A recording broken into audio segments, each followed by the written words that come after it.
কেমন আছো সবাই? আশা করি সবাই ভালো আছো। আমিও ভালো আছি। দেখো আজকে গার্ডেনগুলোতে একটু মাটি ঠিক করে দিচ্ছি, কারণ এদের একটু মাটিগুলো উর্বর করে দিলে এরা খুব খুশি হয়ে যায় গাছগুলো আর কি। তারপর জল দিয়ে দেবো একটু।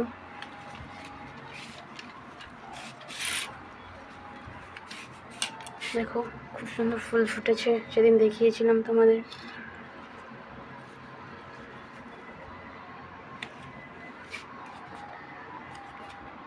হালকা করে একটু জল দিয়ে দিচ্ছি।